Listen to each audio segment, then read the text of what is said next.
Hola, ¿qué tal? Sean nuevamente bienvenidos, amigos de Logic. Gracias por estar aquí de forma puntual. Estamos muy contentos porque nos estamos dando cita al segundo compromiso respecto de la presentación de este libro. Y bueno, doctor, bienvenido. ¿Cómo estás? Bien, Ricardo, muchas gracias y muchas gracias a todos los que se unen a la sesión y nos regalan un espacio de su tiempo valioso para platicar de estos temas. Muchas gracias. Doctor, el día de hoy nos toca hablar de modelos de explotación de derechos de propiedad intelectual. Sé que es un tema que compartimos respecto de la pasión acerca del mismo. ¿Qué es lo que más te gusta de este tema, particularmente de explotación? ¿Qué es lo que te llamó la atención? Y ahorita te voy a hacer una pregunta que tenía un ratito de hacértela, pero no te la quise spoilear. Así que cuéntanos un poquito cómo surge este interés, no, por no decirlo pasión, por las formas de explotación de la propiedad intelectual en sí, en Sí, general. gracias, Richard. Bueno, mira, platicábamos en la primera sesión del libro que hay una forma de visualizar la propiedad intelectual que resulta interesante, en donde hay una primera fase que es muy la inserción de la cultura de la propiedad intelectual en las organizaciones, los esquemas de recompensa, la protección de secretos industriales, etcétera, el diseño mismo de los conceptos empresariales basados en propiedad intelectual, la parte de registro, la parte de defensa de derechos, pero luego está la fase de explotación de derechos. Y decía yo en esa primera sesión que en buena parte en México los consultores estamos muy orientados a la etapa 2 de registro y a la etapa 3 de defensa, pero muy poco orientados a la parte 4, a la fase 1 y a la fase 4. Esta fase 4 sería propiamente la de explotación de derechos de propiedad intelectual. Debo decir, de que tenemos experiencias aquí muy contrastantes en México, porque por una parte tenemos la experiencia de franquicias, que ha sido, me parece que muy positiva, ha sido uno de los territorios en donde las réplicas de negocios o de este tipo de modelos de negocio pues han tenido un crecimiento, diríamos, sostenido, importante, notable en términos de comparación con otras economías. Se nos ha dado bien, digamos, la asimilación del modelo, pero tenemos muy poca experiencia o muy básicas experiencias en temas de licenciamiento en todas las formas, ¿no? Desde el licenciamiento de propiedades intelectuales conocidas, por decir algo increíble, que una propiedad intelectual tan conocida, tan exitosa como el Chavo del Ocho, se tardara tanto tiempo en haber un programa de licenciamiento en América Latina cuando era el programa más conocido en muchos países en América Latina. Es donde nos damos cuenta que, por ejemplo, si el Chavo del Ocho hubiera sido propiedad de Disney, hubieran vendido licencias a rabiar, ¿no?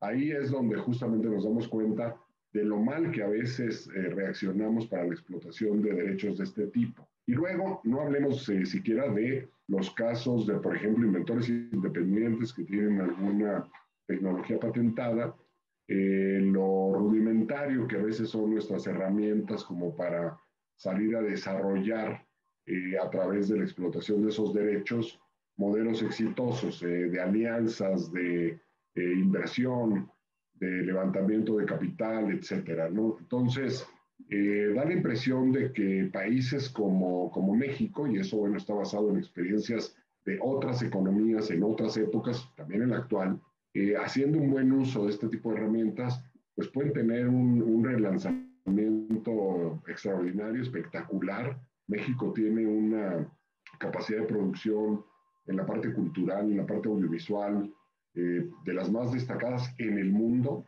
y probablemente pues, nos estamos quedando muy cortos en la parte de qué hacemos después con esos derechos de propiedad intelectual. Es donde realmente estos derechos muestran su potencial, liberan toda su capacidad de trasladar éxito y valor a los procesos y por eso es que en lo personal, pues siempre me ha llamado mucho la atención poder analizar este tipo de casos, ¿no? El tema es muy simple, lo vemos muy gráfico en franquicias, como una marca valiosa, como un know-how valioso, se pueden trasladar a terceros para que con el capital de terceras personas se pueda potenciar un crecimiento que de manera individual el empresario no habría podido alcanzar, ¿no? Entonces, pues me parece que esto es un elemento, un factor que nos debe mover a la reflexión y concentrar muchos más esfuerzos profesionales orientados en ese sentido.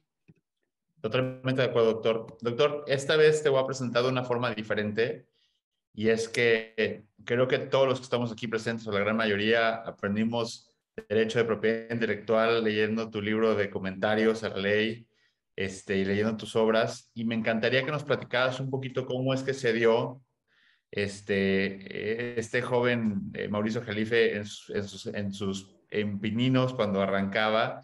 ¿Qué te llamó la atención? Porque pensar a lo mejor, yo me llamó mucha atención la primera vez que publicaste un artículo en un diario, el Financiero, por ahí creo que comentabas desde cuándo eres columnista. Y bueno, creo que muchos de nosotros a lo mejor ni siquiera habíamos empezado la carrera y tú tienes desde entonces escribiendo y siendo un autor. ¿Cómo fue que te llamó la atención este derecho? Que para cuando arrancaste, evidentemente puedo echarme 5 minutos leyendo tu semblanza, que no me acabo de todas las cosas que has hecho. ¿Qué fue lo que te llamó la atención?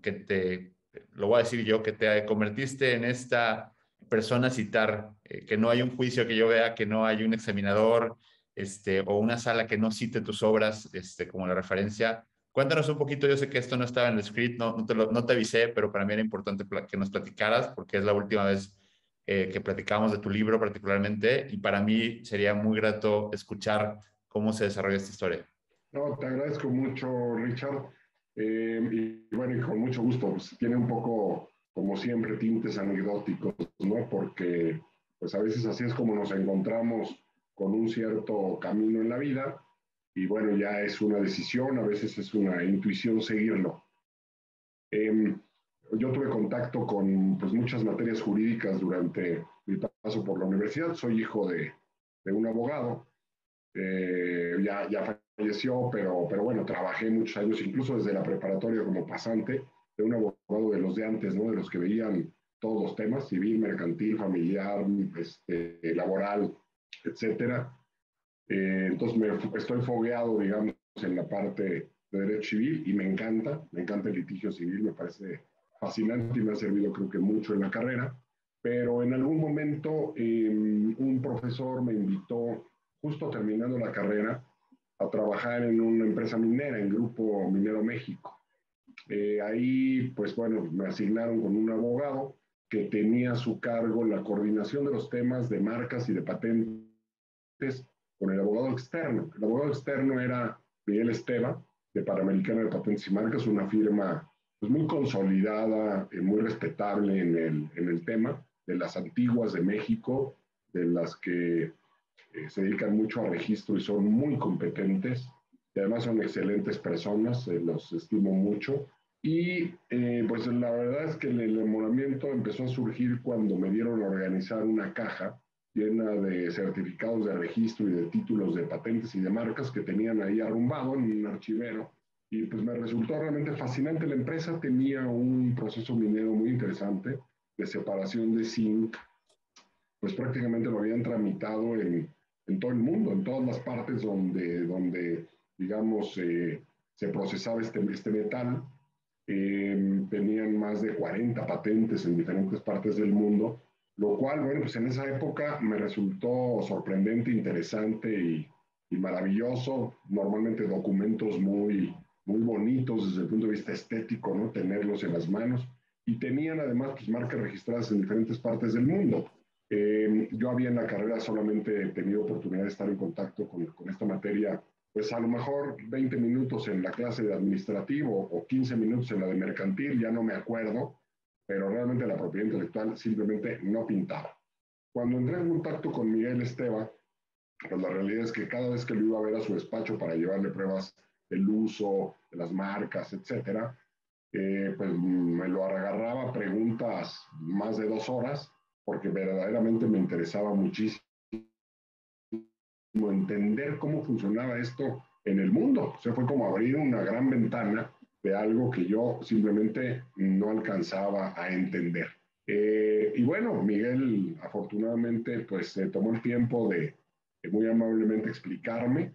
Me fascinó la materia desde el primer momento o contacto que tuve en la práctica y en la parte teórica también. Y pues afortunadamente Miguel después de un tiempo me invitó a trabajar con él. Me uní a ese despacho, estuve ahí 5 años, muy gratificantes, de mucho aprendizaje. Y luego, cuando empezó a sonar el tema de los tratados de libre comercio, del ingreso de México al entonces GATT, por ahí de 1987-88, me pareció que ha llegado el momento de tratar de buscar crear una firma. Todavía en ese momento, pues honestamente en México, pues dominaban las firmas grandes, pero había muy pocos que se aventaban al ruedo haciendo propiedad intelectual a pequeña escala. Pero creo que fue un momento muy afortunado porque ya para el 90-91 ya estábamos de lleno con todo el tema del Tratado de Libre Comercio, digo, en las negociaciones, pero ya estaba en boga. Las empresas estaban, incluso las mexicanas, las pymes, muy interesadas en empezar a exportar, en empezar a crecer. Y cuando llegó la nueva ley, en aquel momento, Ley de Fomento y Protección de la Propiedad Industrial en el 91, pues ya estábamos muy listos, Julio Campuzano y un servidor, pues para dar la pelea, ¿no? Para crear una firma. Ahí pues me trae muchos recuerdos, mucha nostalgia. Mi querido Julio falleció hace 3 meses, 4 meses apenas, de una enfermedad larga y difícil, pero un tipo increíblemente inteligente y creativo. Y bueno, pues con Julio me pasaba tardes enteras discutiendo temas, estrategias, etcétera, ¿no? Era unos tiempos muy padres donde celebrabas casi que con música, cuando un cliente te encargaba una búsqueda y luego te enterabas que eran 3 clases, ¿no? Y eso, bueno, ya nos generaba una tremenda emoción que a lo mejor íbamos a presentar una solicitud en 3 clases. Era emocionante, era muy divertido, muy interesante. Y de ahí, pues bueno, ya vinieron las demás cosas, ¿no? La pasión por escribir, que siempre ha sido algo que me ha movido mucho, Richard, tratar de divulgar los temas, ¿no? De difundir. Siempre he pensado que esta materia tiene esta magia en donde cada vez que compartes información, lo único que estás creando es una dinámica que trae cosas muy positivas, porque en la medida en la que se agranda la plataforma, por ejemplo, de registros de marca, ¿no? Por decir algo, que tenemos la capacidad entre todos los consultores para estimular que nuestros clientes protejan, registren y se defiendan y presenten oposiciones, etcétera. Pues ese es un trabajo que se retroalimenta siempre y que a todos nos da pautas de crecimiento muy importantes, ¿no? Entonces, siempre tratar de compartir información es una forma de multiplicar el conocimiento y de recibir muchas bendiciones porque, francamente, yo en muchísimas pláticas escribiendo es como más he logrado estudiar y aprender. Y lo digo en serio, sin ningún ánimo ni falsa modestia. Se aprende mucho haciéndolo. Así es que bueno, y creo que en este tema es también de los temas afortunados en donde no solamente hay que hablarle a los abogados, sino también hay que hablarle a los empresarios, a los usuarios del sistema, ¿no? Y ese es un gran reto, porque hablarle a abogados finalmente nos entendemos con nuestros tecnicismos y nos sentimos seguros y tranquilos en esa pequeña burbuja en donde ya sabemos qué decimos y qué efectos tiene. Pero hablarle a empresarios con corrección, digamos, técnica, de una manera técnica y al mismo tiempo comprensible, es un reto mayor desde mi punto de vista. Y ahí, por ahí empezamos con los artículos de periódico, justamente tratando de pues mandar el mensaje a los empresarios de México, sobre todo para tratar de estimular que volteen a ver esta materia como una palanca de desarrollo para sus organizaciones, porque es a veces un poco desesperante, y no sé si ustedes comparten ese sentimiento conmigo, ver cómo tenemos grandes oportunidades hacia el futuro en lo micro y en lo macro como país y que no las aprovechamos, ¿no? Que nos pasan de largo. Justo este tema, y con eso, bueno, pues ya termino esta pregunta que amablemente me formulas. Justo este tema de los modelos de negocio basados en derechos de propiedad intelectual, pues es una de las grandes herramientas de crecimiento que yo advierto, y bueno, que lo sabemos bien en el mundo, que generan valor de una manera exponencial, ¿no? Y por eso es que pues, tratamos de acercar estos temas a las empresas mexicanas con este ánimo de tratar de crear juntos esta cultura. Qué bueno que ahí pues coincidimos, querido Richard, con Logic y con todo el equipo de Logic en hacer estos esfuerzos para pues tener ahora con estas maravillosas plataformas digitales pues esta oportunidad de estar compartiendo experiencias e ideas de una manera tan práctica y tan dinámica. Pues te agradecemos mucho, no nomás yo a título personal, sino creo que todos los que formamos parte de la propiedad intelectual de México, tus esfuerzos durante. Así que gracias, doctor. Vamos a arrancar con este capítulo quinto que nos desarrollaste y que platicas. Y creo que el primer tema que hablas, y lo hablas bien respecto al tema de cómo fue posible o cómo es posible que de alguna forma no mercantilizamos más el chavo o de pronto como que no terminamos de entender bien lo que los americanos hacen perfectamente, ¿no? Hasta una universidad tiene una tienda de merchandising y de pronto por alguna razón México no logramos conceptualizar o desarrollar o tener este ADN que es tan necesario para efectos de que crees una marca poderosa, que se busque mimetizar, que se busque que la gente la adopte, que la gente se pertenezca. Es decir, ¿cuál consideras tú que es el problema que tenemos o qué tenemos que aprender respecto de los grandes ejemplos de marcas que nacen con este ADN de que se expanda, ¿no? Pensemos en Disney y no por nada se agarró a todos los, a prácticamente todos los Avengers, pero nosotros hemos tenido luchadores durante años y nunca nadie le Tal sacó un cual. clavo, ¿no? Exactamente. No sé, lo que te quiero decir es, ¿qué ha pasado? ¿Por qué no hemos sabido explotar los nombres de nuestras universidades? ¿No? Yo no veo, a ver, perdón, esperemos que no vaya a cometer una tropelía, pero yo no veo la misma pasión que veo en los americanos portando la sudadera de su universidad en comparación a cualquier universidad en México, por ejemplo, ¿no? Y eso se repite prácticamente en todos lados. ¿Qué pasa con este ADN que no logramos mercantilizar? Sí, mira, tienes mucha razón. Yo creo que un primer punto, Ricardo, es que probablemente los dueños de las marcas empezamos por a veces no acabar de entender exactamente qué tenemos en las manos. Cuando decimos somos dueños de una marca, hemos construido una marca a lo largo del tiempo. Y lo digo porque, por ejemplo, cuando hemos participado en avalúos, ¿no? Que cada vez es una herramienta más útil para entender los famosos conductores de valor, ¿no? ¿Qué es lo que hace que una marca valga? Eh, pues normalmente el primer sorprendido en conocer el valor de la marca es el propietario, la empresa dueña de la marca.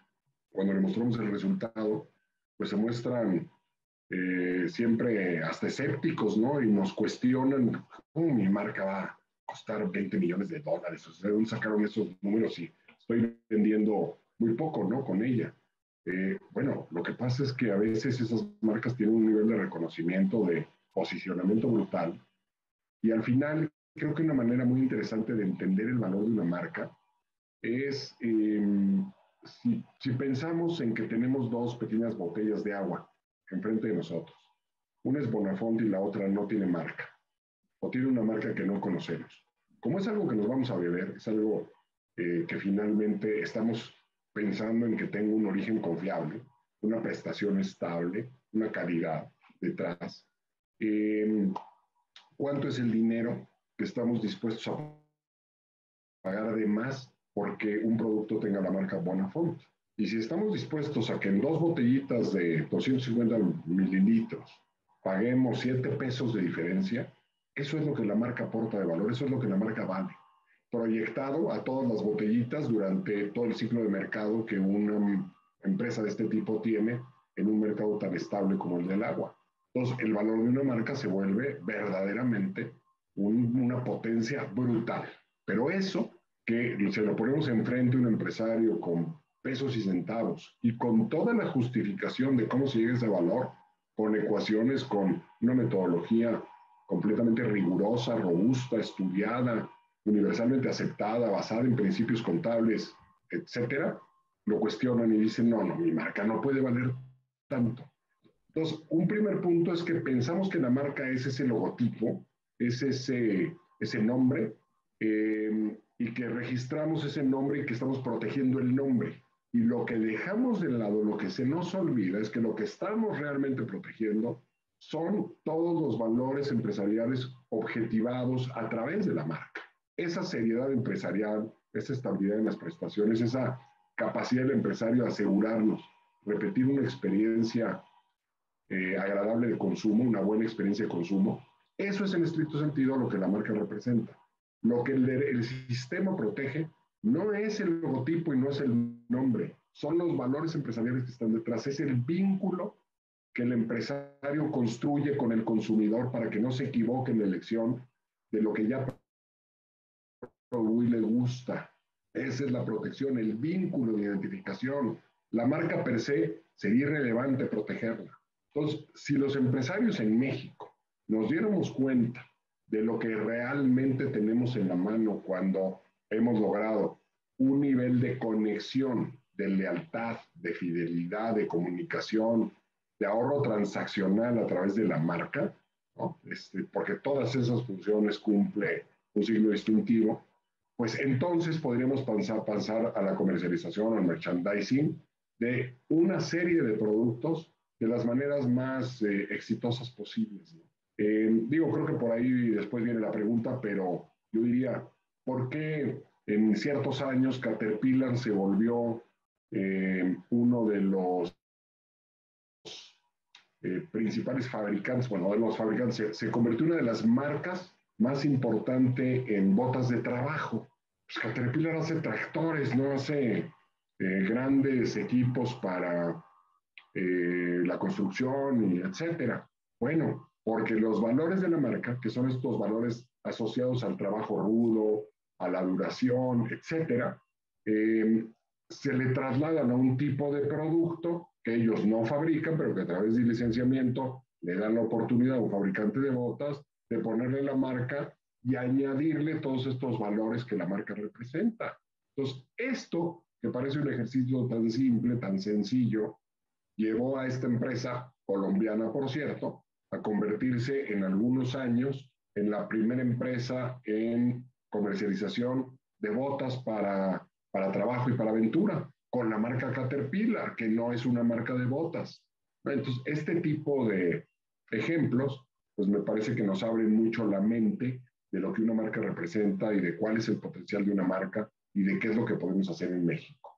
Yo creo que ya las franquicias nos están empezando a abrir estas capacidades, ¿no? Esta sinergia como para darnos cuenta de lo que verdaderamente una marca representa. ¿Y cuándo nos dimos cuenta? ¿Cuándo fue el momento de quiebre? Yo pienso, Richard, que en la crisis que vivimos por ahí de 1994-95, cuando llegó Cedillo al gobierno federal, a la presidencia de la República, que enfrentó una crisis brutal por una devaluación súbita, muchas de las franquicias que estaban en el país de origen extranjero, que era la oferta dominante, no tuvieron la capacidad para mantenerse en el mercado mexicano porque importaban muchos de los insumos. Eso generó que el espacio fuera, pues digamos, ocupado por marcas mexicanas más confiables, más conocidas. Ahí es donde surgieron las franquicias de Tortas Hipocampo, de Devlin, de Ópticas Lux, de varias de las farmacias que empezaron su aventura de franquiciar, etcétera. Ahí empezamos a ver las primeras franquicias mexicanas expandiéndose con marcas que la gente reconocía y que la gente premiaba o recompensaba, pues cruzando la puerta para consumir los productos o adquirir los servicios, ¿no? Tintorerías también de origen mexicano, etcétera. Ahí nos empezamos a dar cuenta de lo que las marcas mexicanas pueden representar en términos de agregar valor a las cadenas productivas, ¿no? Y yo creo que eso poco a poco nos está ya llevando por el camino correcto.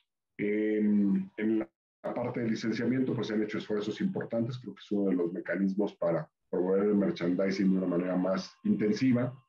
Ahora con la pandemia perdió un poco de vuelo ProMarca, que es esta asociación que agrupa a las empresas que otorgan licencias, pero seguramente se recuperará ese ritmo para darle impulso al programa de licencias, al mercado de licencias, que extrañamente en México se ha mantenido sumamente rezagado y que hay que verlo desde esta perspectiva. Acabar de entender también un principio que yo creo que es clave, Richard, que es que la propiedad intelectual juega en dos sentidos. Así como estamos pensando en construir marcas para poder expandirlas a otros terrenos y obtener ingresos a partir de ellas, también hay que pensar que las marcas de terceros nos sirven muy bien para comercialización de nuestros productos y nos abren muchos mercados también. Hay muchas experiencias de productos mexicanos de extraordinaria calidad, pero que no tienen marcas conocidas a nivel internacional, pero que han comprado licencias y que así han abierto muchas puertas porque su calidad es excelente. Lo único que les faltaba era una marca con la cual presentarse en los mercados internacionales. Y muchos que han adquirido licencias de este tipo hoy están compitiendo muy exitosamente. Entonces, no olvidar que tenemos esta pues, doble faceta, esta doble vertiente, que hace que podamos usar la propiedad intelectual de las maneras más diversas, más imaginativas, para agregar valor, ¿no? Ese creo que es el concepto clave en todo esto. Sí, fíjate que me llama mucha atención y recuerdo el capítulo cuando mencionas o hablas del ejemplo de Ralph Lauren, que prácticamente se volvió pues una empresa de licenciamiento, es decir, se vuelve una empresa más orientada a lo que es la marca, potencializarla, generar toda un halo, pero ahorita pues realmente pues, de producción de textil, de todo lo que hacen prácticamente cosas de casa, es decir, la cantidad, hasta restaurantes tienen ya de la potencia de la marca, pues prácticamente se volvió una empresa de marca, ¿no? Sí, Ya no es una empresa de maquila de ropa, sino más bien es una empresa de licencias, tal ¿no? cual. Y mira, contestando la pregunta así de una manera más puntual para ser justo, yo te diría, yo creo que no es que las marcas mexicanas no tengan ese ADN poderoso. No es que los consumidores no nos reflejemos en ellas, claro que nos reflejamos, y lo vemos muy fácil, Richard, que sí nos reflejamos, por ejemplo, en el efecto nostalgia, tú que vives en otras latitudes, ¿no? Cuando vemos marcas mexicanas con las que tuvimos contacto en nuestra infancia, etcétera, el efecto que tienen y el mercado que tienen, por ejemplo, en ciudades del sur de Estados Unidos, ¿no? En ciudades donde abundan mexicanos o descendientes de mexicanos. Ahí está ese ADN. Lo que pasa es que no lo usamos, no lo sabemos o no lo queremos capitalizar, pero claro que lo tienen las marcas mexicanas y muy bien logrado. Pues habría que potencializar más eso. Creo que mi única experiencia donde he visto la potencia de una marca son en los equipos de fútbol, curiosamente. Sí, ese es un caso, ahí está, justamente, ¿no? ¿Qué tipo de mercado tienen en Estados Unidos? ¿Cómo responde la afición a la presencia de un equipo? Y a todo su merchandising, etcétera, ¿no? Entonces, yo creo que poco a poco, pero claro, cuando comparamos los volúmenes de lo que hace la NFL en términos de licenciamiento frente a lo que hacen las ligas mexicanas u otras en el mundo, pues ahí es donde, ¿no? Decían, bueno, ¿por qué pagan esta fortuna los equipos por un jugador como Gareth Bale o como Cristiano Ronaldo? Pues porque en el primer mes de ventas de camisetas ya recuperaron el 30% de la transacción. Por eso, por lo que vende la marca. Doctor, generalmente un tema muy interesante o de pronto los que se van entrando a esta materia, la primera pregunta que hacen es, ¿cómo calculo mi contrato, mi regalía? Y no entienden que no solamente es un valor de porcentaje porque piensan en regalías y creen que ya se hicieron millonarios, sino también hay otros factores como los márgenes de utilidad, como la calidad de los productos, la exclusividad, la territorialidad. Es decir, hay muchos factores dentro de este contrato que también juegan y pesan, que es decir, no todo es el porcentaje que vas a pagar, sí, sí es parte, pero también es importante entender todas estas cosas que forman parte de la negociación. ¿Nos puedes platicar de tu experiencia, cuáles son las que pesan más? Te agarré Sí, medio claro que subido sí, de... Richard. Muchísimo gusto. Mira, yo diría, bueno, primero, hay muchas publicaciones en el mundo que sirven como guía o como referencia de los parámetros, digamos, que se utilizan comercialmente como referente para fijar una regalía en una industria determinada o en un tipo de producto. Inclusive en ciertos mercados del mundo hay una serie de variables, vamos a decir, pero que están graficadas, que están documentadas, que son accesibles y consultables. Hay muy diferentes, vamos a decir, publicaciones con parámetros de todo tipo. Eh, a veces, evidentemente, pues partimos de la propia experiencia que la empresa va acumulando en el tema de administración de licencias, en donde observamos cómo pues una determinada empresa ya tiene 6 años, ya tiene 8 años, ya tiene 10 años otorgando licencias y va haciendo ajustes a lo largo del tiempo, pues de acuerdo a los propios valores que las ventas se van obteniendo.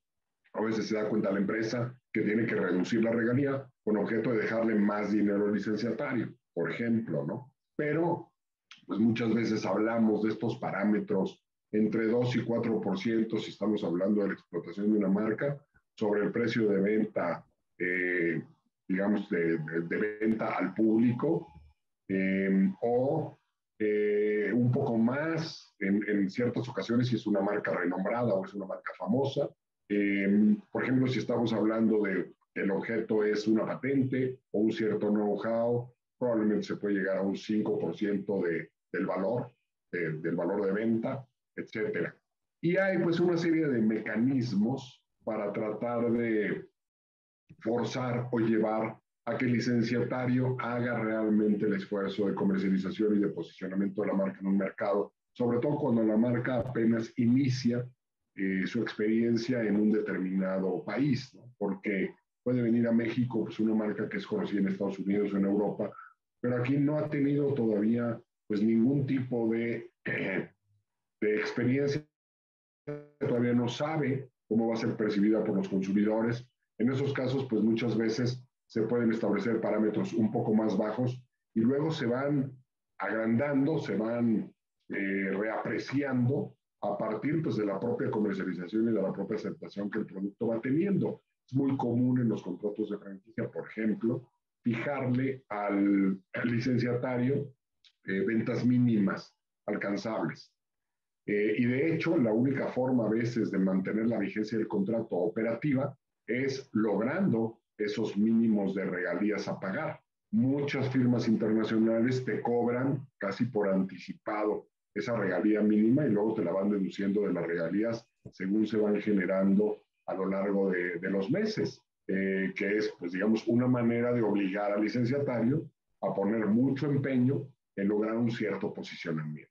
El truco pues está en tener contratos que sean justos, que estén bien balanceados, que cuiden mucho el tema de que si un licenciatario está haciendo una inversión importante en publicidad, en posicionamiento, en presentar la marca en diferentes círculos comerciales, en posicionarla en autoservicios, en tiendas departamentales, en canales, etcétera, ese licenciatario o distribuidor también, pues tiene que tener cuidado de que no le puedan terminar el contrato abruptamente, porque pues a veces son contratos crueles, yo diría, en el sentido de que después de una cierta temporalidad en donde el licenciatario estuvo haciendo el esfuerzo de introducción de una marca en un determinado mercado, pues resulta que ya transcurrieron los 3 años, los 5 años que de inicio se marcaron para el contrato, no tiene una buena fórmula de renovación que le garantice al licenciatario la opción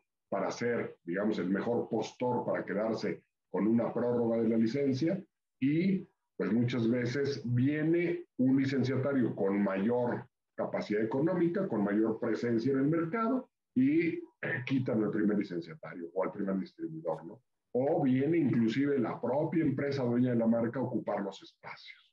Entonces hay, pues en este tipo de negocios jurídicos, como en muchos otros, pues sí la necesidad de estar compenetrado con con lo que pasa en la realidad, con lo que verdaderamente vemos que sucede, porque sabemos bien que en temas de franquicias, en temas de licencias, se dan a veces etapas pues muy románticas de noviazgo, ¿no? De que todo es color de rosa de inicio, en donde parece que las partes tienen un muy buen nivel de entendimiento, las cosas fluyen, pero son relaciones pues muy tensas en donde a veces los recursos pueden escasear en algún determinado momento y consecuentemente pues se necesitan muchas fórmulas de solución muy bien pensadas, muy bien calculadas para poder moverse en un buen terreno, ¿no?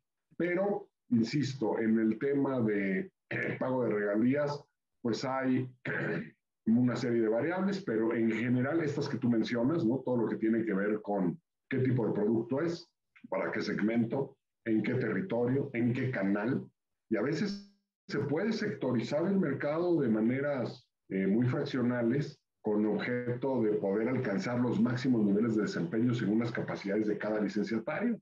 Esa es una de las gracias que a veces tiene este mercado. Y otro tema que es clave.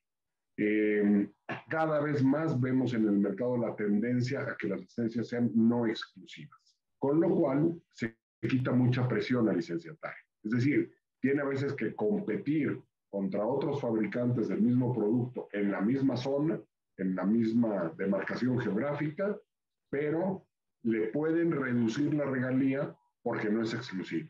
Entonces, esa es otra de las variables que estamos viendo cada vez más marcada, porque muchas veces un licenciatario no tiene la capacidad completa como para poder satisfacer la respuesta en un mercado. Entonces los pone a competir, es cierto, puede haber un cierto nivel de canibalización entre los licenciatarios, pero los pone a competir el dueño de la marca con la intención de no dejar huecos en el mercado. Pero eso libera un poco la presión y baja la regalía. Totalmente. Y me llama aquí la atención la pregunta que haces, Sandra, respecto a las franquicias cuando no se puede, ella preguntaba si una franquicia, aunque no menciona cómo, podríamos rescindir el contrato si el resultado no tiene el éxito esperado, es algo subjetivo. Y es que creo que aquí es un tema complicado porque el éxito de una franquicia puede o no depender de las dos partes, ¿no? Es decir, es que no lo operaste de forma correcta o es que no me diste las herramientas o es que no era un buen momento, ¿no? Que también eso es complicado de pronto definir de qué lado está la pelota en ese sentido, ¿no? Muy buen punto para quien hace el planteamiento. Y a veces, Rich, inclusive puede pasar que las dos partes cumplen y nos ha tocado muchísimo verlo en la práctica. Viene un franquiciatario con nosotros a platicarnos su caso. Dice, pues quiero terminar mi contrato, llevo 3 años, el contrato es a 10 años, pero pues las cosas no están funcionando porque ni siquiera estoy en punto de equilibrio, estoy en punto de equilibrio, pero ya estoy harto de trabajar todo el día, ¿no? Porque eso, los contratos de franquicia no dicen que el dueño trabaja gratis, que no tiene sueldo. Ahí va como parte del paquete, ¿no? Ese es uno de las partes ocultas a veces de los negocios de franquicia. El dueño trabaja como loco, el franquiciatario, y no tiene un sueldo asignado, gana de las supuestas utilidades. Y si no hay utilidades, el único que gana es el franquiciante. El franquiciante sí recibe su pago de regalías, pero hay muchas situaciones en donde decimos, a ver, el franquiciante ha cumplido, ha dado asistencia técnica, capacitó, cada vez que tienes un problema te ayuda a resolverlo, si te da, por ejemplo, mantenimiento al equipo, no falla, ha implementado planes de mercadotecnia, en general ha cumplido cabalmente con sus obligaciones. Y el franquiciatario también ha pagado la regalía, ha pagado la publicidad, se ha pegado a los manuales, ha hecho todo lo que el franquiciante le ha dicho. Y las cosas no funcionan. ¿Por qué? Porque el mercado es muy caprichoso y porque a veces es un tema, por ejemplo, de que la ubicación no fue la idónea. Hay ocasiones, hemos visto en que una franquicia se mueve de una esquina a otra, de una esquina a otra, y cambia la suerte y el destino de esa franquicia. ¿Por qué? Porque estaba en una esquina donde es la esquina sur que le llamamos, ¿no? Cuando vas circulando en una avenida de un solo sentido, las esquinas que te quedan, digamos, primero, casi no ves esos establecimientos. Los que ves son las esquinas que están, digamos, cruzando la calle, por así decirlo. A veces eso es suficiente para cambiar totalmente la suerte de un negocio. A veces, una franquicia que estaba de un lado del viaducto se cambió del otro lado del viaducto enfrente y cambió radicalmente. Porque el mercado estaba de ese lado y la gente no cruza el viaducto. Es una barrera natural, por ejemplo, ¿no? Entonces, ¿qué sucede cuando las dos partes han cumplido cabalmente con el contrato? Pero las cosas no funcionan. Y cuando revisamos el contrato dice que si el franquiciatario, por cualquier motivo, termina anticipadamente el contrato y cierra, tiene que pagar una pena convencional de 100, de 200, de $300,000 por el supuesto daño que causa a la marca el tema del cierre de un establecimiento y por las ganancias esperadas que el franquiciante no recibe. Oye, pero si he hecho todo lo posible, he seguido tu fórmula de negocios y las cosas no funcionan. Sí, nada más que en México tenemos esta rara costumbre de aplicar el pacta sunt servanda. Lo que dice el contrato, eso es lo que aplica, no el reus sic santibus. Y entonces, pues tú me podrás decir misa a mi juez de que las condiciones económicas, de que has hecho el mejor esfuerzo, de que no fue la intención de las partes. Si el contrato dice que si cierras, pagas una pena convencional, el juez te va a condenar a pagar una pena convencional si cierras. Esa es la realidad. Y entonces lo planteamos así. Tiene el franquiciatario que estar trabajando esclavizado todo el contrato porque tiene una gran pena convencional en caso de que se vaya, ¿sí? Muy lamentablemente la respuesta sería sí. Por eso hay que estudiar estos temas. Por eso los consultores tenemos una responsabilidad brutal cuando asesoramos a un franquiciatario. Me han dicho muchas veces, de verdad se los comparto con la pena que eso me produce, muchos franquiciatarios cuando les digo, oye, pero ¿por qué firmaste este contrato? ¿Cómo fue? ¿Cómo pasó? Fui con mi abogado y mi abogado me revisó el contrato. Digo, a ver, ¿y tu abogado a qué se dedica? Pues a corporativo, se dedica a mercantil, puede ser un abogado civilista, no es un especialista en propiedad intelectual, no es un especialista en franquicias. Si no eres un especialista, no alcanzas a ver esos detalles que te van a llevar a una situación crítica en la operación. Por ejemplo, algo muy simple, las cláusulas de renovación, de renovación de la unidad. En alguna cláusula el contrato dice, la franquicia, el franquiciatario acepta que la franquicia debe operar bajo ciertos parámetros homogéneos de identidad, etcétera. Por lo que en caso de un cambio de imagen de la franquicia, el franquiciatario estará dispuesto a realizar la renovación correspondiente en un plazo que no exceda de 3 meses y a su costo. Si tú como abogado general lo lees, pues suena muy normal. Pues claro, las franquicias así funcionan, ¿sí? ¿Y qué pasa cuando llevas 2 años, no estás teniendo utilidades, la tasa de retorno era 36 meses o 48 meses y te piden una renovación de imagen que te cuesta 800,000 pesos? Truena el negocio, ahí se acabó la franquicia.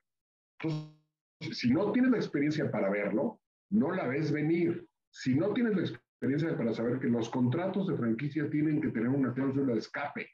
¿En qué consiste la cláusula de escape? En evitar el desastre justamente que hablábamos, de que las partes están cumpliendo con el contrato y las cosas no funcionan.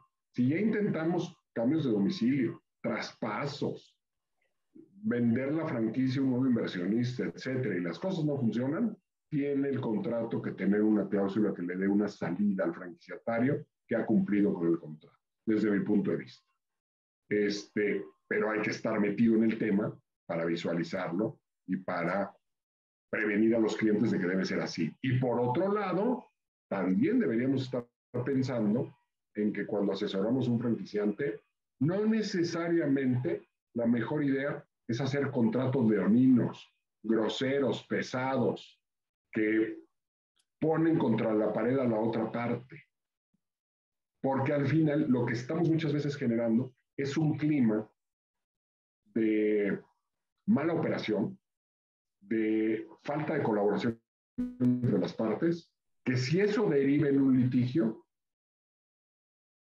la franquicia sale lastimada, la marca sale lastimada. Por eso tenemos que aprender a introducir cláusulas de mediación en los contratos de franquicia y en los de licencia. La mediación tendría que crecer, desde mi punto de vista, en nuestra cultura jurídica como abogados y como empresarios, de una manera exponencial. Es el futuro. sin ninguna duda desde mi punto de vista, y tenemos que aprender a manejarnos en ese nuevo escenario. Dejar de pensar en estar litigando. No funcionan los litigios para nadie en un tema de franquicias, por ejemplo, ¿no? Lo único que sufre es la marca. Entonces, creo que tenemos que cambiar mucho el enfoque. Gracias, doctor. Nos platicabas en el libro también de estas formas de licencia que no son licencias, sino más bien son cruces de distintivos. Cuando tenemos, por ejemplo, un coche inspirado en Cartier, una asociación de marcas entre Nike y Apple, estos cruces que de pronto llegan a ser poderosos y que de pronto pues, pueden llegar a ser un gran éxito para diferentes sectores, ¿no? O sea, que realmente de pronto haciendo este esfuerzo de productos únicos, pueden potencializar mucho. Es una forma de licenciar sin licenciar realmente, pero es un cruce de marcas. La verdad es que no me toca muy seguido verlo en México, al menos no como una práctica común que probablemente deberíamos de empujar un poco más, ¿no? No tengo la menor duda. Yo creo que hay, insisto, una gran variedad de marcas mexicanas con un nivel de lealtad brutal de sus consumidores, de sus clientes habituales, que perfectamente podrían estar pensando en extenderse a otras categorías, tanto de productos claramente asociados, como de productos o servicios con los que inesperadamente pueden conectarse pues, de una manera muy provocativa, ¿no? En términos de mercadotecnia. A mí me encanta, por ejemplo, el ejemplo de la sopa que usaba o pagaba una licencia de Mafalda, porque bueno, pues ya sabemos que Mafalda odia las sopas, pero usaba la imagen de Mafalda diciendo, esta es la única sopa que tomo, ¿no? Que puedo tomar. Y bueno, pues la verdad es que era muy ingeniosa la propuesta, el mensaje, no se te olvidaba. Y estuvo en el mercado durante bastante tiempo de manera muy exitosa, porque era Campbell's, la sopa que utilizó la imagen de Mafalda. Entonces, yo creo que ahí también, pues es un tema de aliarnos también con los publicistas, con los mercadólogos, para poder colaborar, digamos, en la creación de conceptos más imaginativos, pero que sepan que las marcas tienen este gran prodigio, esta gran capacidad de trasladar esos valores a otros segmentos de mercado y ser percibidas por los consumidores de una manera muy positiva, ¿no? Así es que pues yo creo que es trabajo ahí sí como que de todos pensarlo, pero hay marcas con un gran valor en México que tienen esta brutal capacidad. Correcto. Esta es complicada, doctor, porque no nos gusta hablar del tema, pero inclusive hasta en altas esferas se ha promovido un mal uso de la propiedad intelectual y esto a veces no incentiva mucho, ¿no? El hecho de que México tenga una cultura un poco pirata, por ponerle un nombre, creo que se han hecho muchas campañas para poder lograr erradicarlo. Pero el hecho de que, número uno, bueno, pues si las marcas internacionales cuando ven los márgenes de utilidad que existen entre México y lo que están acostumbrados a percibir en Estados Unidos, que son cantidades, el mercado está dispuesto a pagar más, ¿no? Porque así es, punto. Y después te enfrentas con temas como piratería. ¿Cuál es tu comentario que has visto en estos últimos 20 años de evolución del tema? Pues mira, Richard, lamentablemente en vez de ver una evolución, honestamente he visto una involución. Creo que hemos ido perdiendo terreno en todos los sentidos en el tema de falsificaciones, piratería, contrabando, productos robados, adulterados, muestras médicas, en fin. Todo el gran sector, digamos, de productos ilegales ha ido creciendo en México y además creo que hemos perdido el rumbo. Y lo digo porque, hombre, si echamos el reloj un poquito para atrás, a lo mejor fines de los 90, inicio de los 2000, pues habían una serie de iniciativas muy poderosas, muy potentes, muy bien dirigidas para tratar de combatir los mercados de piratería. Primero, había claramente un mensaje, digamos, desde el gobierno, de ser intolerantes con cualquier manifestación de piratería. Por ejemplo, en el gobierno federal, me acuerdo de un programa en donde trataron de erradicar el software pirata dentro de las propias dependencias de gobierno, imponiendo sanciones a los empleados que eventualmente hacían copias ilegales, etcétera, algo que se ha abandonado totalmente. Y sabemos que en muchas dependencias oficiales se piratean el software. ¿no? Y entonces, bueno, si el encargado de vigilar y erradicar la piratería y combatirla es el primero en violar sus postulados, pues ¿para dónde estamos yendo y qué podemos esperar?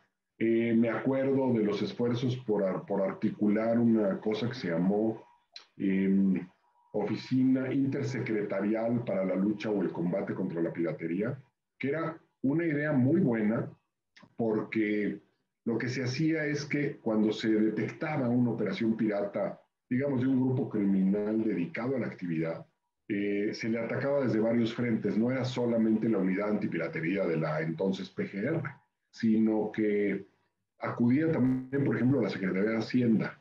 Y muchas veces, pues la Secretaría de Hacienda, a través de elevación de impuestos, podía lograr las cosas que la unidad antipiratería no podía lograr, de detención de productos, de consignación de los responsables, etcétera. A veces se trataba no de, por ejemplo, muchas veces no era piratería, era contrabando. O sea, sí eran piezas genuinas, pero contrabandeadas, entonces era competencia del SAT y de inmediato intervenía. O si no, intervenía COFEPRIS. En fin, participaban todas las dependencias de gobierno que tenían que ver con el tráfico ilegal de productos que por diferentes circunstancias pueden ser calificados como ilegales.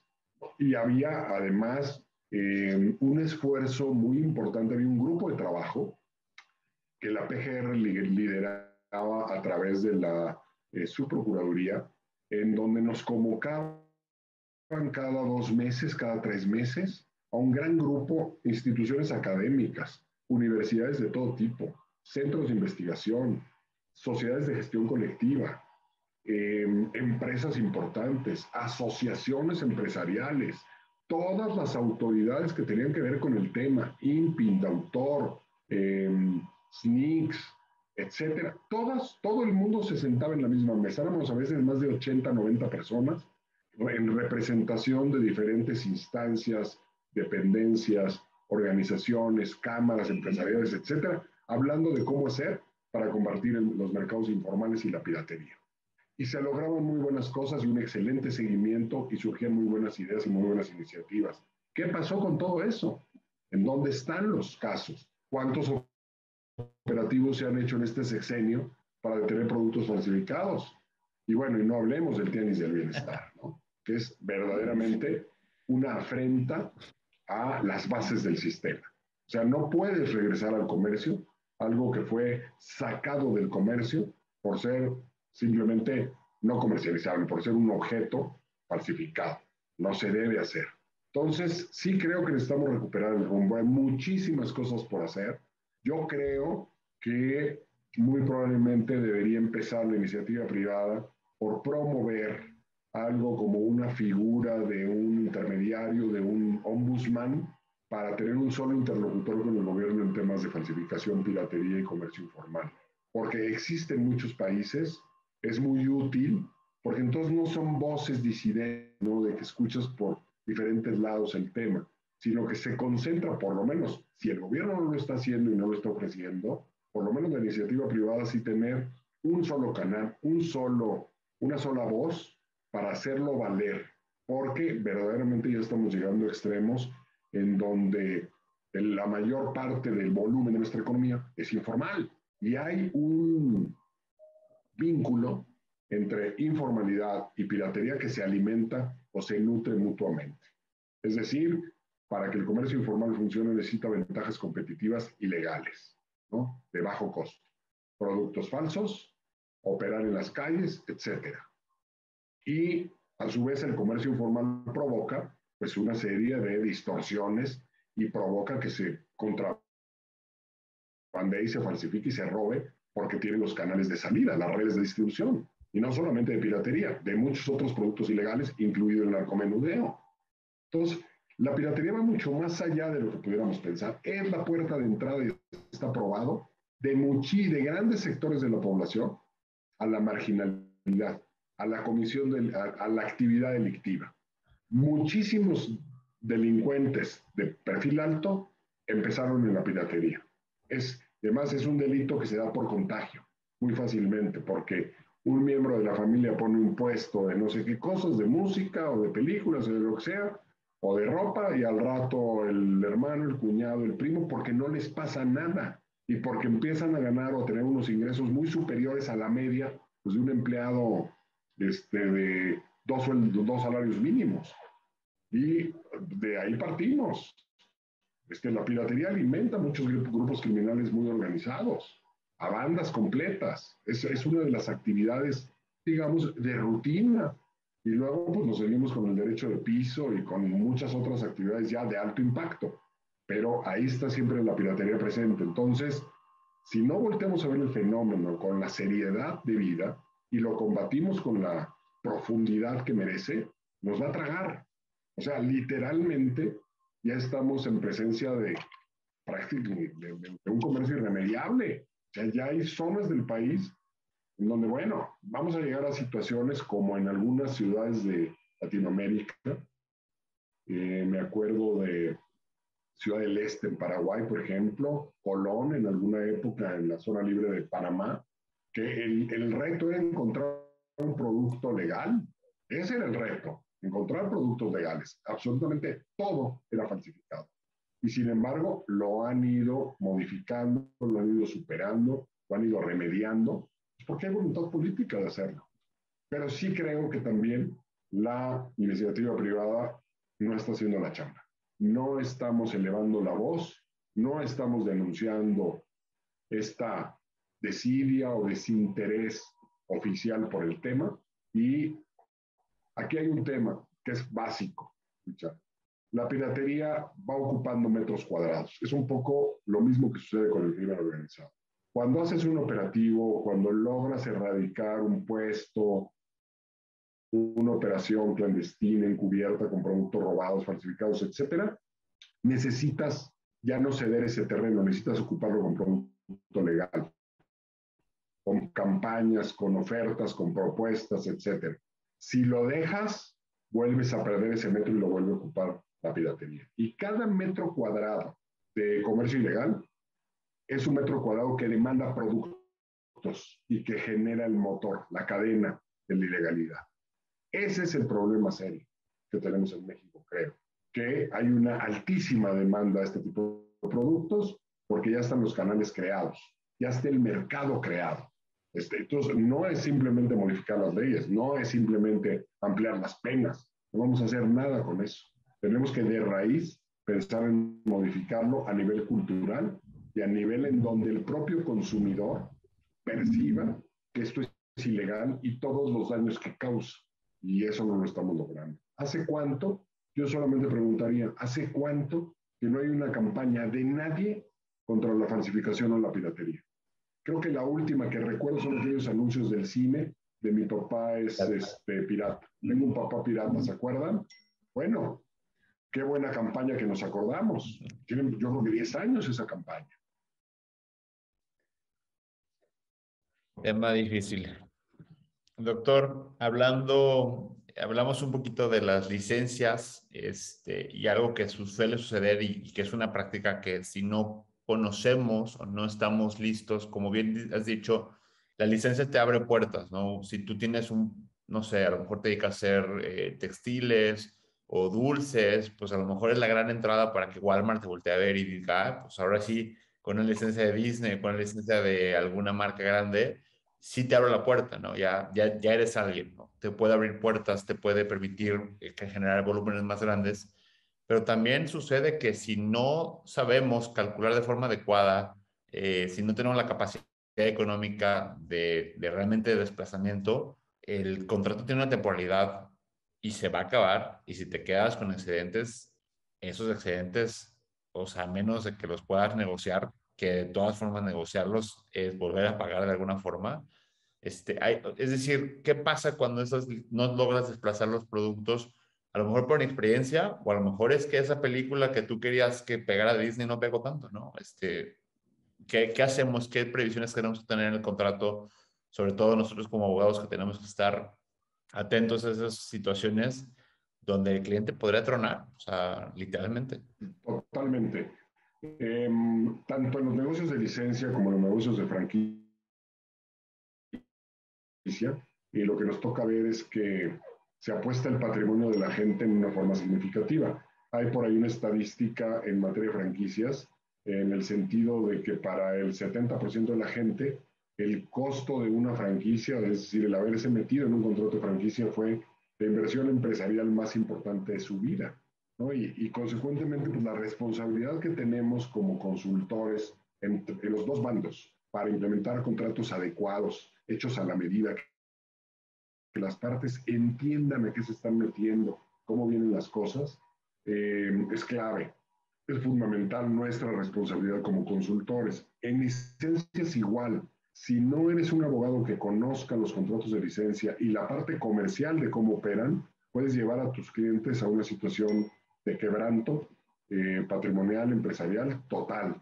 Justo lo que tú dices, ¿no? De pronto la empresa no pudo alcanzar los mínimos pactados en el contrato, se quedó con un inventario altísimo de productos ya marcados y no tiene sell-off period del contrato, no tiene un periodo para la venta de esos inventarios en un plazo razonable, por ejemplo, y en un precio disminuido.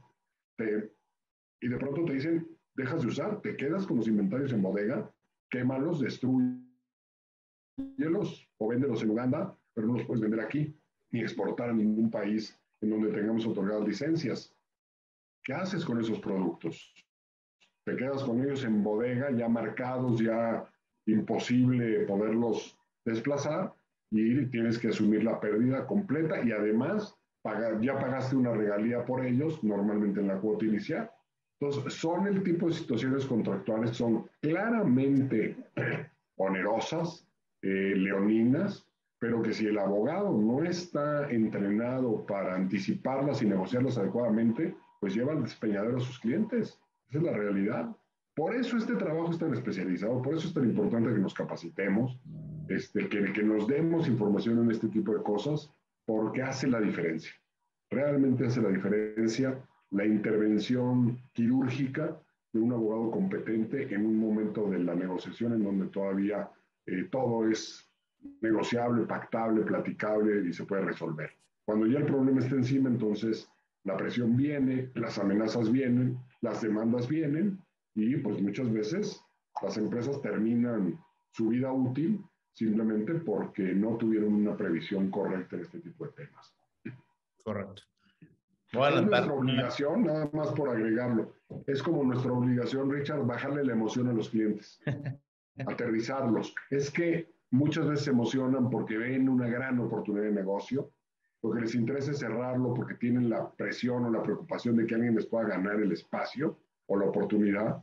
Entonces, no les interesa ver los riesgos. Nuestra obligación es aterrizarlos, bajarles los humos, desde luego y acompañarlos en todo el proceso, no dejar que se les vaya una buena oportunidad de negocio, pero sí previendo lo que pueda llegar a suceder en escenarios de riesgo. Sí, creo que también hay tamaños, ¿no? O sea, de verdad es que a veces, si es la primera vez que licencias o es la primera vez que franquicias, pues arranca con algo que sí puedas controlar. Es decir, si vas a arriesgar todo tu patrimonio y no sale bien, quizás no es un negocio para ti todavía, ¿no? Pero hay tamaños, es decir, ve escalando, ve experimentando, ve poco a poco conociendo cómo se maneja la industria y poco a poco ve creciendo junto con ella, ¿no? Porque si no, sí, a ver, al menos a mí personalmente me ha tocado ver casos muy trágicos, Sí, la verdad. totalmente, totalmente, y es una pena porque, insisto, se ve el patrimonio de una empresa o de una familia completa o de una persona.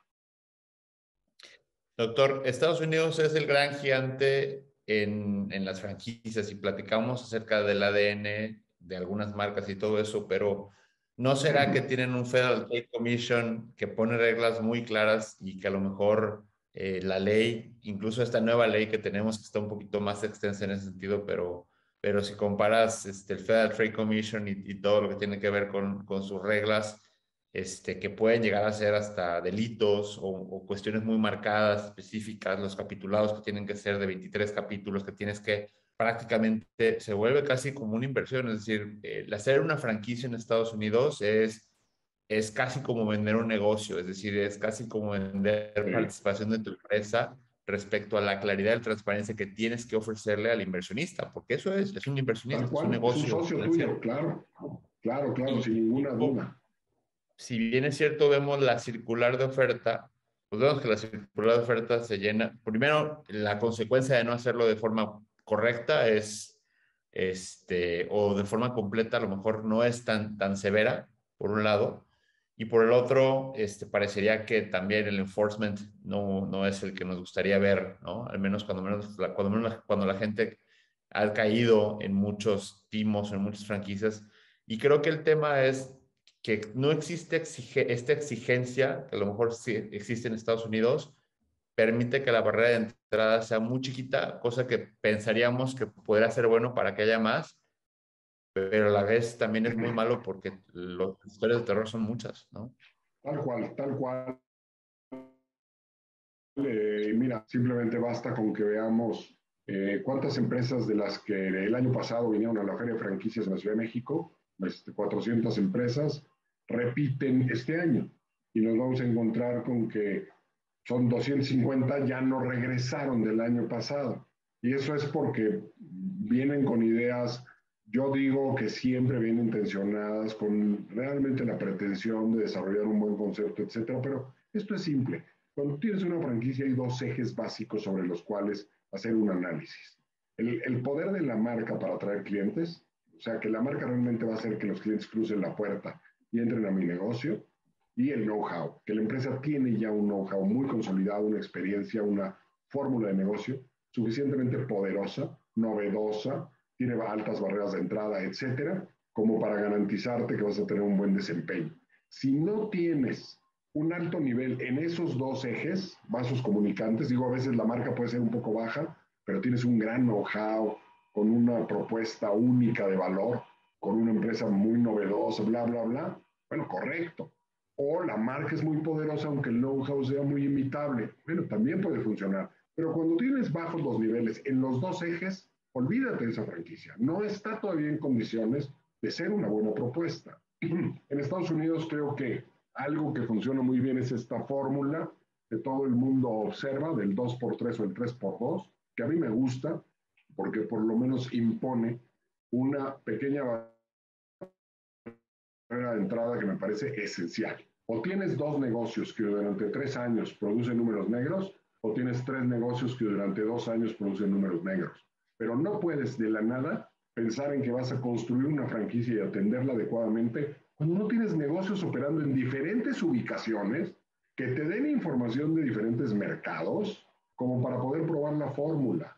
No te puedes basar, nos ha sucedido muchísimo en que una dulcería que le va muy bien, que vende dulces para fiestas.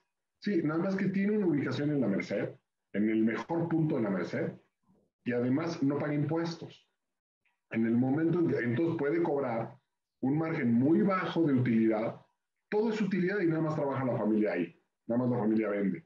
Claro, en una ubicación que no es replicable y con una ventaja pues muy interesante que es no pagar impuestos. En cuanto se formalice el tema y se pasa a una ubicación con una renta normal, con mucho menos tráfico de gente, etcétera, la fórmula se evapora. No era tan exitoso como se pensaba. Realmente su ventaja competitiva eran esas que no son replicables. Entonces, esta regulación en Estados Unidos, que me parece, digo que es muy diferente, ¿no? De un estado a otro, hay lo federal, hay lo estatal, etcétera, pero al final sí hay ya un nivel de cultura diseminado alrededor de estos modelos de negocio que permite tener la tranquilidad de que hay una oferta seria y responsable. ¿Qué ha pasado en México? Que lamentablemente, aunque la empresa que oferta las franquicias nuevas piensa que es muy seria y muy responsable, no lo es. O sea, no tienen la experiencia en hacerlo y es muy complicado administrar franquicias. Inclusive, marcas consolidadas que deciden abrir el capítulo de franquicias y que tienen 3, 4, 5 franquiciatarios por ahí diseminados, si no perseveran, si no tienen un real plan de negocios para ampliar su plataforma de asesoría, etcétera, los franquiciatarios se vuelven un dolor de muelas y terminan por desatenderlos. Ya nadie les contesta el teléfono, nadie les da servicio, nadie los capacita, porque además el franquiciante acaba diciendo, ay, mira, para los 10,000 pesos mensuales que me pagan de regalías, me dan muchísimos problemas. Pues es que así no funcionan las franquicias. Se tiene que, en Estados Unidos, tú lo sabes, Richard, una red de franquicias empieza a tener importancia cuando tiene 3,000 puntos de venta. En México, tiene 3,000 puntos de venta, farmacias similares a lo mejor, ¿no? Pero, o sea, verdaderamente son redes muy poderosas de administración de franquicias con un nivel de exigencia brutal en términos de administración. Este dato de fines de los 90, cuando Subway lo va a abrir un punto de venta cada 8 horas, en promedio, en todo el año.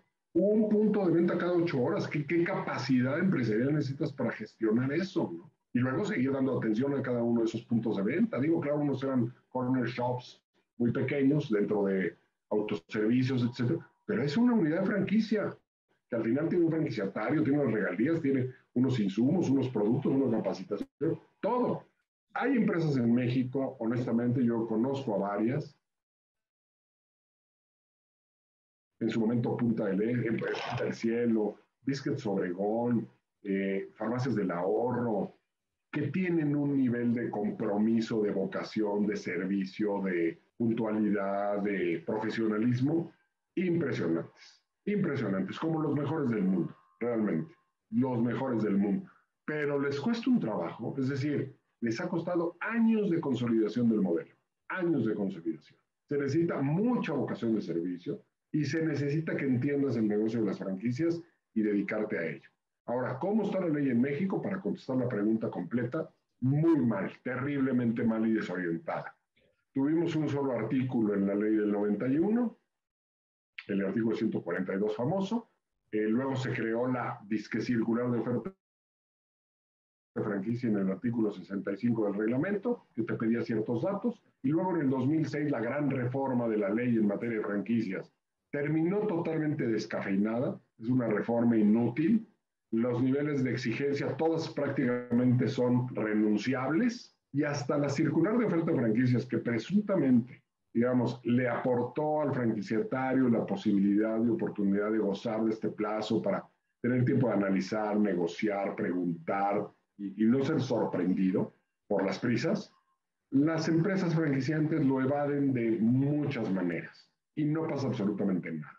Entonces, yo sí creo que llegó el tiempo en que en México muy probablemente necesitamos no solamente una ley mucho más estricta, mucho más protectora de los franquiciatarios, sino también una autoridad reguladora, un ente que esté atento a lo que está pasando en el mercado y pueda sancionar y pueda retirar las franquicias que no están funcionando. Porque de lo contrario, se corre el gravísimo riesgo de que la burbuja se rompa y de que paguen justos por pecadores. Y de que la confiabilidad y la magia los beneficios que las franquicias tienen, que son una maravilla cuando funcionan, la mejor forma de compartir éxito con personas deseosas de emprender un negocio, se pierda, se diluya por la desconfianza que puede empezar a provocar el modelo gracias a la falta de regulación. Entonces, sí, yo ahí haré un llamado, la pregunta me parece muy pertinente, a que nos sentemos a revisar el tema. Hoy hay una nueva mesa directiva en la Asociación Mexicana de Franquicias, se va a trabajar en una propuesta, en un punto, para que antes de que sucedan estas malas secuelas, pues podamos tener una ley que ayude al proceso y no que lo castigue, ¿no? Entonces, sí, un poco eso es lo que estoy viendo que pasa. Y la intención de esta plática parecería que estamos muy negativos hoy, pero no, la intención es comunicarles a todos si tienen o no tienen experiencia o quieren dedicarse al tema o les interesa, estos son los focos rojos que pasan diario.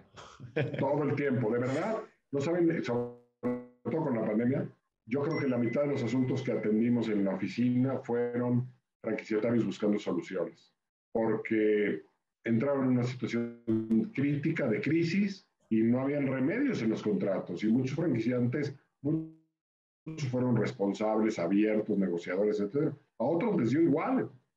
Y bueno, tuvimos que recurrir a la doctrina de la imprevisión, a la teoría de la imprevisión, para nivelar prestaciones, etcétera, a la mediación y a muchas fórmulas modernas para tratar de solventar estas crisis.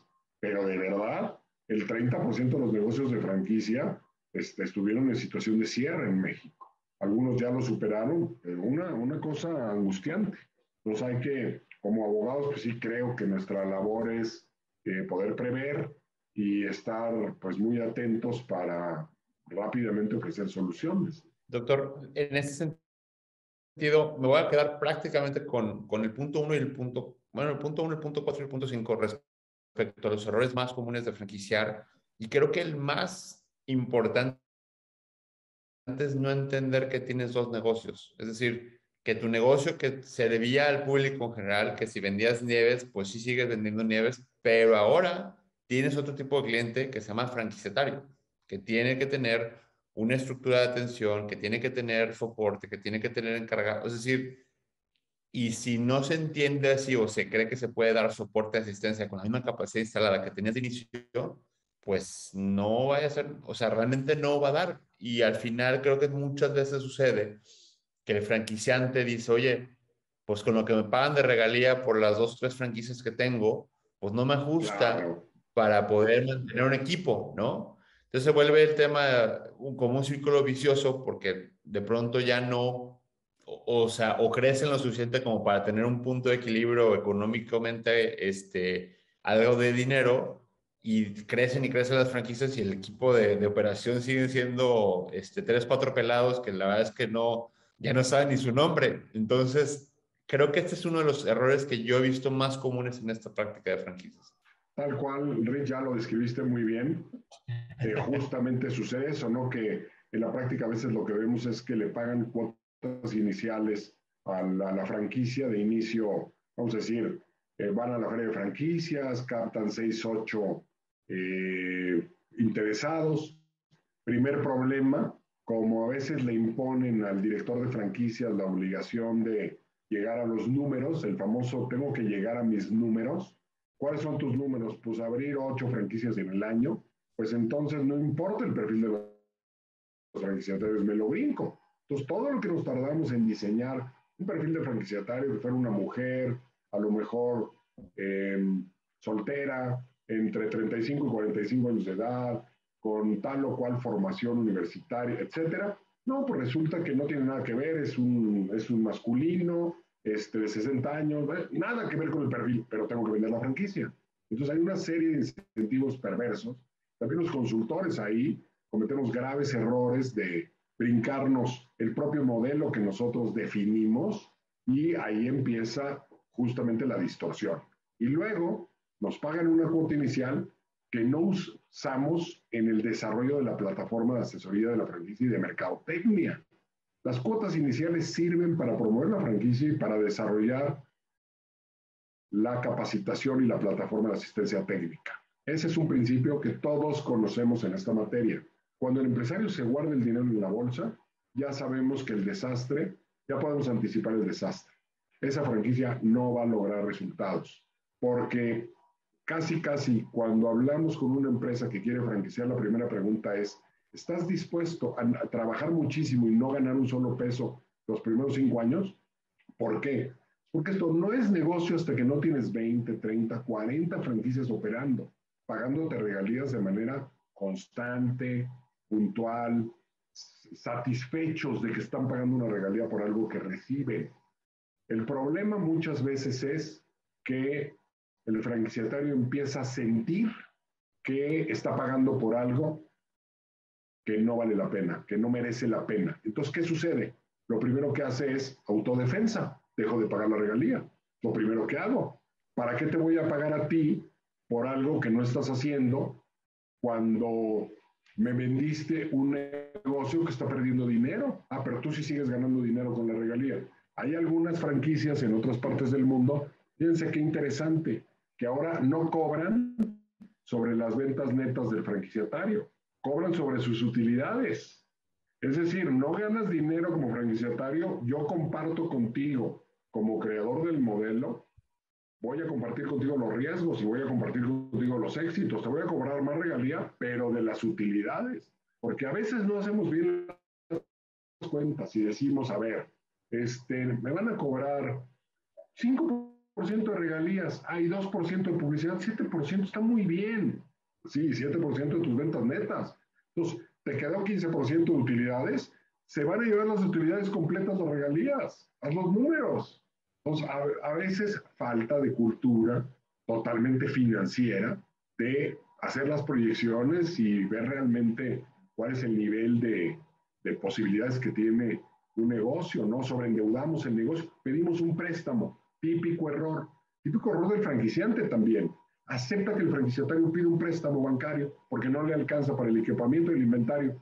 Se distorsiona el modelo no está pensado para que le dé dinero al banco. El modelo está pensado para que gane dinero el franquiciatario y viva de ahí, no para obtener un socio más, que además suele ser muy gravoso, que es un banco o un prestamista al que hay que pagarle la lana porque no había el dinero suficiente para ponerlo. Entonces está mal pensado el perfil. Esa persona no calificaba para esa franquicia. Todos esos son errores que se cometen en el proceso, que los vemos continuamente en la práctica y que deben ser prevenidas las partes para no caer en esas hipótesis que son de fracaso anunciado. De verdad que muchísimas de las cosas que pasan en esta materia, yo digo, me siento en la sala de juntas, empiezo a oír la historia y saco mi libro de crónica de un fracaso anunciado, porque todo estaba, hicieron todas las cosas para llegar a ese punto. O sea, desastre total. Y doctor, para finalizar la plática, ahora cuéntanos de las cosas bonitas, de los éxitos, porque si bien es cierto, pues es nuestro deber anunciar qué cosas no funcionan o dónde poner atención, también es que, bien lo mencionas, y es que tú lo ves como un gran modelo de negocios, como algo que de verdad conlleva todo lo bonito de la propiedad intelectual, porque se conjunta todo, ¿no? O sea, todas las innovaciones, todas las marcas distintivos, know-hows, derechos de autor, todo está empaquetado en un mismo producto que se llama franquicias, y que esto bien orientado, bien optimizado, bien administrado puede crear grandes fortunas. Entonces, cuéntanos un poquito de estas experiencias que tú consideras satisfactorias. Sí, muchas gracias, Rick. Mira, yo me referiría justamente a esos dos ejes de la franquicia, ¿no? La marca y el know-how, la experiencia, paquete de procesos y la experiencia acumulada. Los dos tienen que ser sólidos, yo diría. A veces uno es más que el otro o a veces uno permite construir el otro. Un ejemplo, Steren. Cuando surgió Steren, digo, empezó a hacer publicidad, etcétera, pero digamos, bueno, ¿cuál es su gracia? Bueno, la gracia de Steren es que te ofrece un catálogo de productos que se la pasan, tienen un gran equipo buscando los mejores productos a los mejores precios en electrónica, en ferias, con proveedores, con maquiladores, etcétera, para darte un solo proveedor que son ellos, todos los productos que ellos consideran que pueden desplazar en el mercado mexicano de manera exitosa en el ramo de la electrónica para el hogar. Para que una persona pudiera lograr hacerse de esos productos, tiene que invertir dinero en ir a ferias comerciales, ir a ver proveedores. No hay manera. O sea, tiene un concepto de negocio donde él te está proveyendo de un valor inalcanzable de manera independiente. Por eso tiene un alto nivel de adhesión de parte de los franquiciatarios. El caso es Tere. Porque no puedes poner un negocio competidor porque no puedes seguirles el paso. Necesitas invertir demasiado. Y a partir de ese modelo tan exitoso, construyen la marca. Y entonces hoy tienen una marca muy reconocida, perfectamente posicionada en el sector, líder en el sector, con un gran concepto de negocio. Pero se necesita mucho compromiso, se necesita visión, se necesita vocación de que quieres construir tu negocio a partir de franquicias. Siempre la pregunta que tú tienes enfrente es, ¿por qué quiero dar una franquicia? ¿Por qué no abro una sucursal? Si es tan buen negocio, ¿por qué no yo pongo los mismos míos? ¿No? Hay dos temas que las franquicias resuelven. Uno, que puedes controlar un negocio a distancia con un socio, cuando a veces de manera directa tú no puedes. No puedes abrir un negocio en Tijuana y pretender que con camaritas y con software lo controles. No lo haces. Necesitas a alguien ahí comprometido y ese es el franquiciatario. Entonces, ese es uno de los temas que resuelve la franquicia. Y el otro, el capital, que a veces si tienes un concepto exitoso, tienes que correr a replicarlo y apoderarte del mercado a través del capital de terceros, porque tú no lo tienes. Tampoco tienes la capacidad de gestión como para hacerlo. Pero te tienes que hacer las preguntas correctas y ver, por ejemplo, muchas franquicias dicen, bueno, yo me quedo con lo que tengo cerca de la Ciudad de México, Estado de México, Querétaro, Hidalgo, Tlaxcala, Morelos, etcétera, eso yo lo controlo porque tengo la capacidad para hacerlo. Y voy a dar franquicias en el resto del país porque ahí ya pierdo el control. Pero hay que diseñar un plan de negocios, seguirlo, apegarse y ser muy profesional y muy serio en toda la toma de decisiones. Muy profesional y muy serio. Y mantener un nivel de innovación importante, esa es otra. A veces hay un concepto novedoso, interesante. Las papas que te presentan con 18 diferentes combinaciones, aderezos, etcétera. Sí está bien, pero ese concepto en un año a los clientes ya no les interesa. Hay que estar todo el tiempo innovando si quieres mantenerte ahí. De lo contrario, empieza a declinar y declinar y declinar. Entonces, ahora sí que es una aventura maravillosa, pero sí se necesita un nivel de compromiso muy importante y construir una marca. Esa es la parte creo que más importante. Salir a vender sin una marca consolidada, difícil. Doctor, pues hemos llegado al final de este análisis del capítulo. La realidad es que tratamos de hacerlo buscando las preguntas de dónde se tiraban algunos hilos. Y fíjate que, bueno, también de parte de la editorial Tirano Blanche están hoy con nosotros para agradecer esta ponencia y felicitarte. Así que adelante. No, muchas gracias también a Tirán por el apoyo, siempre están presentes, siempre muy profesionales y muy serios. Y bueno, a ti no tenía el gusto de conocerte, pero mucho gusto. Pues dale muchos saludos a María. Mucho Cómo gusto no, de su parte, con mucho gusto, y pues es un honor pues tenerlo con nosotros y también estar aquí en su ponencia, como siempre. Muchas gracias. Y pues bueno, seguimos a sus órdenes, igual para quien desea adquirir el libro, pues también estamos a sus órdenes. Aquí yo dejaré mis datos en el chat. Cualquier duda o si, bueno, para la adquisición me pueden contactar con mucho gusto a mí, y muchas gracias nuevamente, doctor. Por parte de Tirán, gracias. Nos dieron un descuento, 35% de descuento a quien busca el libro que no lo tiene todavía. Así que igual yo por medio del chat les mando la información del contacto de Tirán para que por favor no dejen de leerlo, no dejen de comprarlo. Doctor, como siempre, un gran placer, un gran honor tenerte. Gracias por compartirnos tanto, compartirnos también tu trayectoria. La verdad es que yo sí tenía ganas de preguntártelo desde hace un rato. Y bueno, pues la verdad es que esta es una gran obra porque creo que por un lado suma mucho, sobre todo a quienes están en esta materia, que se están involucrando, y los que llevamos rato, nos da ideas nuevas, que creo que es muy, muy valioso, y no deja de ser crítico respecto a las cosas que hay que mejorar, que creo que también es importante. Es decir, la crítica siempre es buena una crítica responsable y sana siempre es buena para poder seguir empujando la industria. Y me encantaría que esas iniciativas de ombudsman, de ciertos sectores que empujen a la innovación, a la antipiratería y al mejoramiento de franquicias en el país a través de las iniciativas que ya existen se pudiera generar. Así que por ahí tienen ya los datos de Guillermina, que está a sus órdenes también, con un descuento especial de parte de Tirant a los amigos de Logic y a los amigos del doctor Jalife. Y pues reconocerte toda esta trayectoria, doctor. De verdad es que me siento muy afortunado de tenerte por aquí. No, al contrario, mi querido Richard, muchas gracias por la invitación, la iniciativa de Logic para hacer estas sesiones, para promover el libro. Y pues a todos los que nos acompañaron y a todo el equipo de Logic, claro, como siempre, muchas gracias por el apoyo. Y bueno, pues esperemos que en un tiempecito podamos estar haciendo la presentación de algún otro librito que por ahí podamos generar. Así será, doctor. Muchísimas gracias. Gracias. Gracias a todos. Hasta luego. Gracias a todos.